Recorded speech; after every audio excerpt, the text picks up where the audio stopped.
Hello guys, আজকে আমি একটা তেল বানাচ্ছি, হেয়ার অয়েল। তো তেলটা আমি কিভাবে বানাচ্ছি আর কি কি দিচ্ছি এটার মধ্যে, সেটাই আমি আজকে তোমাদের সাথে শেয়ার করব। চলো দেখা যাক কি কি দিচ্ছি তেলের মধ্যে। হ্যালো গাইস, তো প্রথমেই আমাকে তেলটা বানানোর জন্য আমি নিয়েছি শালিমার নারকেল তেল 160 ml এর। তারপর আমলকিগুলো কেটে ধুয়ে নিয়েছি কুচি কুচি করে কেটে। আর যেহেতু আমার 160 ml অনেকটাই তেল, তাই একটু বেশি বেশি নিয়েছি সবগুলো জিনিস। পেঁয়াজ দুটো, লাল জবা ফুলের পাতা, আর আমার কাছে জবা ফুল ছিল না তাই কই নিয়েছি 3-4টে, ছাড়িয়ে নিয়েছি। মেথি 4-5 চামচ মেথি নিয়েছি, 4 চামচ কালো জিরে আর কারি পাতা। এগুলো আমি আগে থেকেই ভালো করে ধুয়ে পাতাগুলো রোদে শুকিয়ে নিয়েছিলাম। এই হচ্ছে এই জিনিস, এগুলো দিলাম।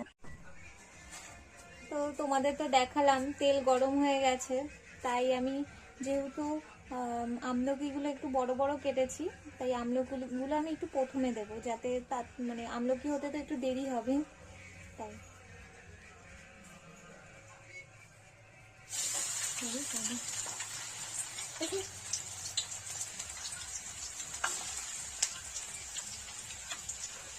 ক্যামেরা এদিকে দেখা।